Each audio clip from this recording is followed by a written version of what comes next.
My name is Sister Consuelo Urrutia.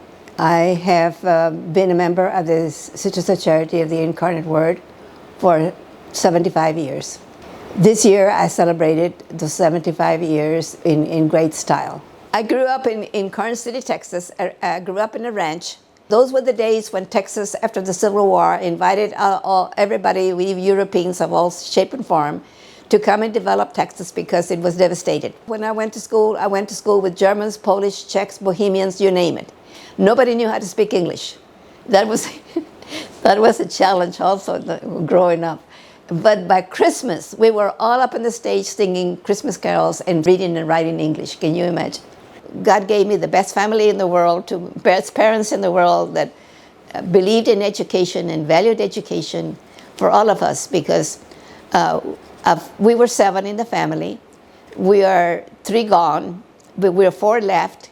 And the oldest that came to the Incarnate Word here, her name is Mary. She's still alive. She became a teacher, and she's 103 years old this year, and she still lives by herself, and she's living well. And if you ask her, how are you doing, Mary? She will say, I'm doing well, thanks be to God. The only thing that's wrong with me, I'm just old. And we are very happy that, that she's doing all right. And because of the education that we got, and that's why I say we got the best parents in the world because, they valued education because education opens doors. Women in the 40s, in the 30s, all they could do was to be housekeepers, teachers, and nurses, maybe secretaries. So anyway, we were all curtailed, but by the same token, we really work hard at succeeding. I left home shortly after finishing high school, and my parents enrolled me at the college. In those days, all the professors were nuns, and we had a very strict code, dress code. We could not leave the campus without letting them know where we were going. We had to be back by 9 o'clock. Lights were out at 10 o'clock. So in essence, the first year of college was real difficult to get used to it. All professors, all were nuns. We got to know them because we were less than 400 girls in the whole college. And so they got to know us well too. So the first year they kept saying, well, you should join us because we need people to help us to teach in nursing, which was the main ministries that we had at that time. After the first year, and when I came back for my sophomore year, they said that we should initiate the steps for entering the convent. So I had made friends with another girl by the name of Norma Rosa Garcia. And so we both encouraged each other. And then there were 2 more, Margaret Rose Palmer and Eleanor Young too, that were also coming in that year. So the 4 of us entered in 1947. It was a big adaptation from secular life.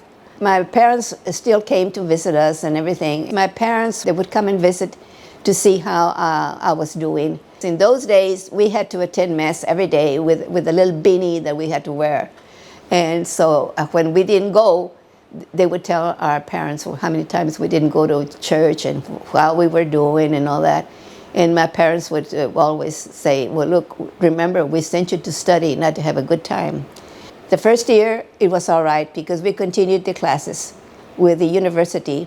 But the second and third year, which are the canonical year in our congregation at that time, we were very more structured and we were curtailed. We did not attend classes at the university. We had theological classes and scripture classes here. And that was also very difficult to adapt because then we were cut even from family. They couldn't come to visit us as much as they used to.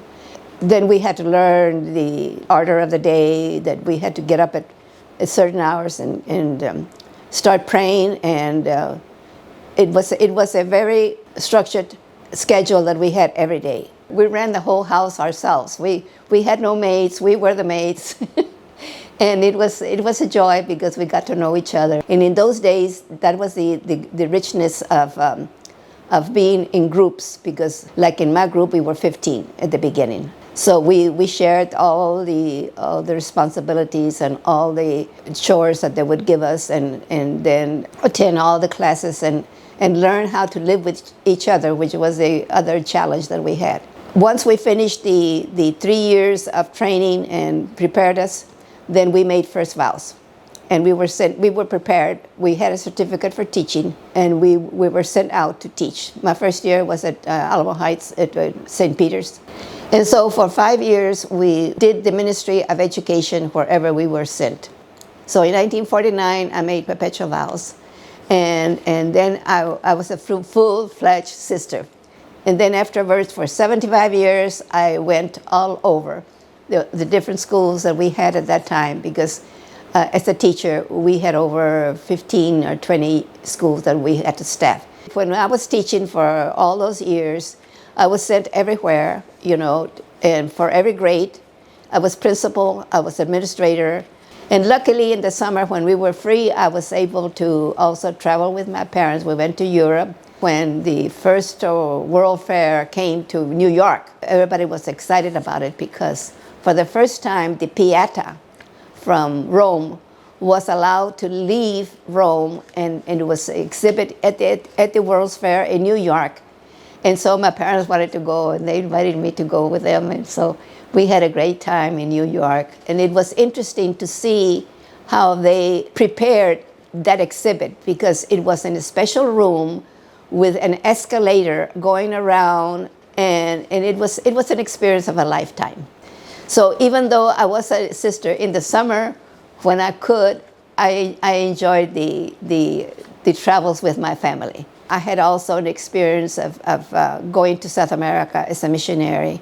That was a crash course on different culture, different customs, different food, and it was a big challenge.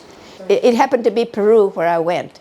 And Peru was being exploited by all the different countries. So they were being exploited by oil, gold, silver, copper, all the good stuff that they had. And so we started teaching the youth of the day to learn their rights, to learn their freedoms, and to learn to be proud of what they had, and to go and to learn how to protect themselves. So we used to call them Juventud en Marcha, which meant the youth are in marching towards freedom and to justice. And so we worked on that real hard, and then later on it became, it was a big challenge for the rest of them that came after us, because then there were some terrorist groups that arose against that kind of freedom that we were teaching those people. And some of our sisters had to be recalled from Peru because they were challenged. And in fact, they were targeted, that they were going to kill them because they were teaching the youth of the country to protect the country from the corruption that was taking place. So to me, it was an eye-opener, but the beauty of it was that we were all struggling for the same thing: to be free, to have justice for all, and to love each other in Christian social principles. And so the years passed by. Before I knew it, I started getting sick, and I had to retire after 54 years of ministry. And so I came to the Village of the Incarnate Word that had just been established. And so now, to this day, we have over 200 residents living with us. And it's become a community of retired people that we live like a family here. And I am very grateful to God that I am here in the Village of the Incarnate Word, that I was able to take the challenge of being a sister, of doing the work of God's work among other people that needed me at the time, that they needed me in education and in every phase that I did, because we also did a lot of other things besides teaching. We all had the good experience of living and working and doing what God sent us here in this world to do for each other. God bless America, and God bless us, and God bless everybody that is helping us to succeed.